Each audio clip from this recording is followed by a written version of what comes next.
Gospel ministries వారి అనేది వాక్యదానంలో ఈరోజు నిర్గమకాండం 21వ అధ్యాయము 23వ వచనం.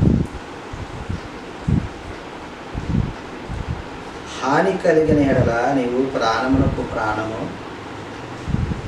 కంటికి కన్ను, పంటికి పళ్ళు, చేతికి చెయ్యి, కాలికి కాలు, వాతకు వాత, గాయమునకు గాయము, దెబ్బకు దెబ్బయు నియమింపవలెను. ప్రియమైన దేవుని సంగమా, మనము మోషే గారికి హషేం వారు, యాహ్వే వారు తెలిపినటువంటి న్యాయ విధుల గురించి మనము ధ్యానిస్తున్నాము. ఆ న్యాయ విధుల్లో దాసునికి సంబంధించిన న్యాయ విధులను మనం ధ్యానిస్తున్నాం. అలాంటి న్యాయ విధుల్లో ఒకటి కంటికి కన్ను, పంటికి పన్ను, గాయమునకు గాయము అని మనకు తెలియపరుస్తున్నది. నిర్గమకాండం 21:12 నరుని చావగొట్టిన వారికి నిత్యముగా మరణ శిక్ష విధించాలని రాసిపెట్టి ఉన్నది. అయితే వాడు చంపవలనని పొంచి ఉండకయే దైవికముగా వాని చేత ఆ హత్య జరిగిన ఎడల వాడు పారిపోగల ఒక స్థలమును నీకు నిర్ణయించదను. వాడు నిజంగా ఆ నరుని చంపాలని కాకుండా అది అనుకోకుండా జరిగితే అలాంటి వారికి ఒక స్థలాన్ని నిర్ణయించినట్లుగా మనము ఈ వచనంలో చూస్తూ ఉన్నాం.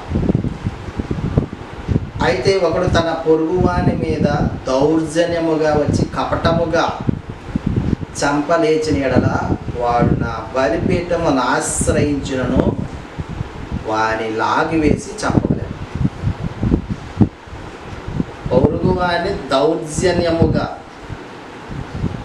చంపటానికి ప్రయత్నిస్తేనే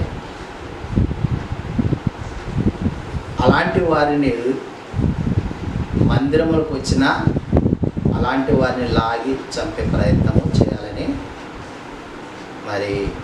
ఈ లేఖన భాగం సెలవిస్తున్నది. అట్టి రీతిగా మనము ఇప్పుడు ఇజ్రాయేలు దేశము జరుగుతున్నటువంటి అంశాలను కూడా చూస్తూ ఉన్నాం. వారు వచ్చి దౌర్జన్యముగా ఇజ్రాయేలీలో ఉన్నటువంటి యెరూషలేము ఉన్నటువంటి ప్రాంతంలో ఉన్నటువంటి వారిని ఒక 100 మందిని చంపినందుకు వీరు ఆ దేశం మీద యుద్ధం ప్రకటించి అక్కడ అనేక మందిని వారికి ప్రతిగా కంటికి కన్ను, పంటికి పన్ను హాని చేసిన ప్రాణకు ప్రాణము తీసే విధముగా వారు జరిగించుతున్నారంటే ఇలాంటి ధర్మశాస్త్రం ఆధారముగా వారు జరిగిస్తున్నారని మనము తెలుసుకుంటూ ఉన్నాము. తన తండ్రినైనను తల్లినైనను కొట్టువాడు నిశ్చయముగా మరణ శిక్ష నందును. ఈనాటి కాలంలో తల్లిదండ్రులను కొట్టేవారు ఎక్కువైపోతూ ఉన్నారు, వారిని బాధించేవారు ఎక్కువైపోతూ ఉన్నారు. ఈ లేఖన భాగాన్ని చదువుతుంటే తండ్రినైనను తల్లినైనా కొట్టువాడు నిశ్చయముగా మరణశిక్ష నొందవాలంట. చూడండి ప్రియ సహోదరి సహోదరు, తల్లిదండ్రుల్ని ప్రేమించాలి, గౌరవించాలి అని ధర్మశాస్త్రం చెబుతుంది. కానీ అదే టైంలో వారిని శిక్షించాలి, కొట్టేవారిని ఏం చేయాలంటే మరణశిక్ష విధించాలంటే కొట్టేవారిని. ఒకడు నరుని దొంగిలించి అమ్మినను తన యొద్ద నుంచుకొనినను వాడు నిత్యముగా మరణశిక్ష నందును. ఇవి మాఫియా, ఉమెన్ ట్రాఫికింగ్ ఇలాంటి వాటిని చేసేవారికి మరణశిక్ష. తన తండ్రినైనను తల్లినైనను శపించువాడు నిత్యంగా మరణశిక్ష నందును. తల్లిని దూషించువాడు, శపించువాడు ఏమవుతాడంట? మరణశిక్ష అంట. ఎవరికి? అట్లాంటి వారికి. కొట్టేవారికి మరణశిక్ష, అండ్ శపించే వారికి మరణశిక్ష. చూడండి,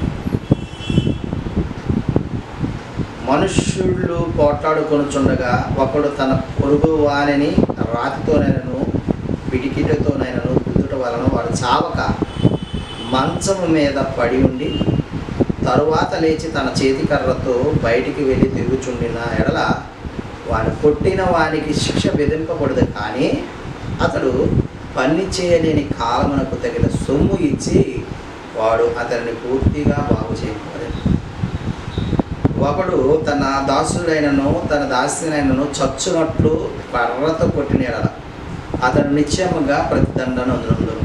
అయితే వాడు 1-2 దినములు బ్రతికిన ఎడల ఆ ప్రతిదండన అతడు పొందడు. వాడు అతని సొమ్మే కదా. నరులు కొట్లాడుకొనుచుండగా గర్భవతి అయిన స్త్రీకి దెబ్బ తగిలి ఆమెకు గర్భపాతమే గాక మరి ఏ హానియు రాని ఎడల హాని చేసిన వాడు ఆ స్త్రీ పెనిమిటి దాని మీద మోపిన నష్టమును అచ్చుకొనవలెను. న్యాయాధిపతులు తీర్మానించినట్లు దాన్ని చెల్లింపవలెను. హాని కలిగిన ఎడల నీవు ప్రాణమునకు ప్రాణము, కంటికి కన్ను, పంటికి పళ్ళు, చేతికి చెయ్యి, కాలికి కాలు, వాతకు వాత, గాయమునకు గాయము, దెబ్బకు దెబ్బయు నియమింపవలెను. ఒక స్త్రీ విషయంలో మరి పలికినటువంటి మాట ఈ మాట. ఏ మాట అండి? హాని కలిగిన ఎడల, స్త్రీ గర్భముతో ఉన్నప్పుడు ఆ స్త్రీ హాని కలిగినప్పుడు ప్రాణముకు ప్రాణాన్ని, కంటికి కన్నుని, పంటికి పళ్ళును, చెవికి చెయ్యి, కాలికి కాలు, వాతకు వాత, గాయముకు గాయము, దెబ్బకు దెబ్బయు నియమింపలేనని ఆ స్త్రీ విషయంలో, దాసి యొక్క స్త్రీ విషయంలో ఈ విధంగా రాసిపెట్టి ఉన్నది. ఇవి మోషే గారికి యాహ్వే ఎలోహిం వారు మరి తెలియజేసినటువంటి న్యాయ విధులు.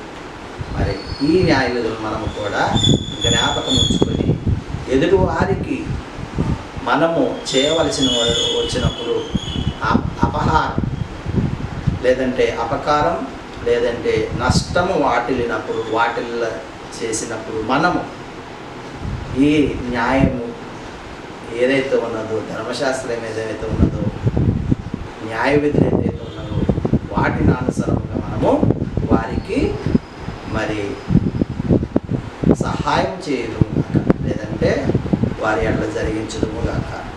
ఆమేన్.